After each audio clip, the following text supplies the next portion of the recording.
பிரியமானவர்களே, இரட்சகரும் மீட்பருமாகிய இயேசுவின் நாமத்தில் உங்களை வாழ்த்துகிறேன். இன்றைய தினத்தின் தியானத்துக்காக எடுத்துக்கொள்ளப்பட்ட வசனம் 1 சாமுவேல் 25 அதிகாரம் 28 வசனம். செய்தியின் தலைப்பு, நிலையான வீட்டை தருவார். ஹல்லேலூயா.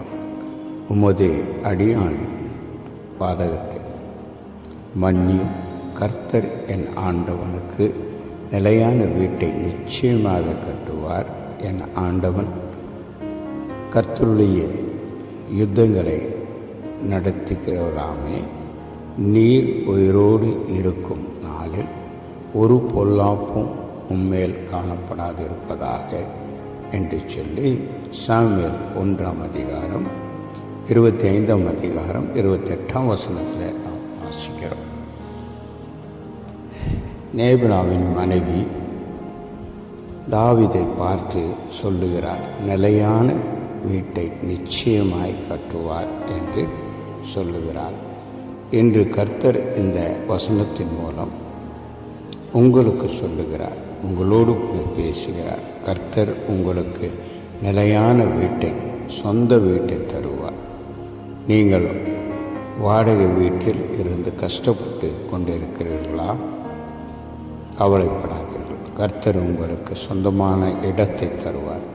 வாடகை கொடுக்க முடியாமல் கஷ்டப்பட்டு கொண்டிருக்கிற உங்களுக்கு சொந்த வீட்டை தேவன் தருவார். உங்கள் வீடு கர்த்தரின் ஆசீர்வாதத்தால் நிறைந்திருக்கும். கர்த்தர் தரும் ஆசீர்வாதத்தில் வேதனை இருக்காது. கர்த்தர் தரும் ஆசீர்வாதம் சரிகிற சுகம் ஒரு ஆசீர்வாதம், சமாதானம் ஒரு ஆசீர்வாதம். எல்லாவற்றிலும் வாழ்ந்து சுகமாயிருப்பது தான் கர்த்தரின் ஆசீர்வாதம். கையிட்டு செய்யும் எல்லா வேலைகளிலும் ஆசீர்வாதத்தை தருவார்.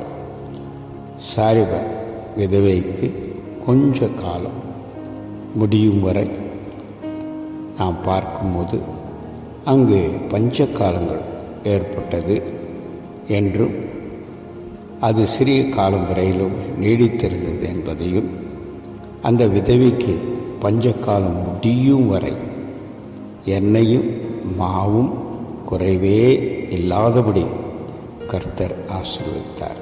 கர்த்தர் தரும் ஆசீர்வாதத்தில் குறை இருக்காது.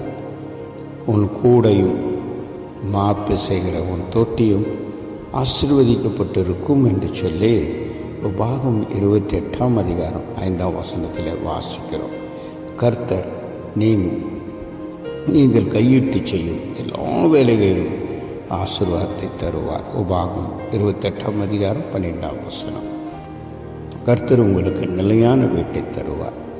நிலையான ஆசீர்வாதத்தை தந்து உங்களை ஆசீர்வதிப்பார். கர்த்தரின் ஆசீர்வாதத்தால் உங்கள் வீடு நிறைந்திருக்கும். விசுவசியுங்கள், கர்த்தர் நிச்சயமாக உங்களை ஆசீர்வதிப்பார். நீங்கள் ஆசீர்வதிக்கப்படுவீர்கள், ஆசீர்வாதமாய் இருப்பீர்கள். நீங்கள் உயிரோடு இருக்கும் வரை ஒரு பொல்லாப்பு நேரிடாது. சத்ருவு உன் வீட்டின் வாசலை சொந்தரிப்பதில்லை. கர்த்தர் உங்களுக்காக யுத்தம் நடத்துவார். தேவன் தாமே உங்களை ஆசீர்வதித்து வழி நடத்துவாராக. ஆமென்.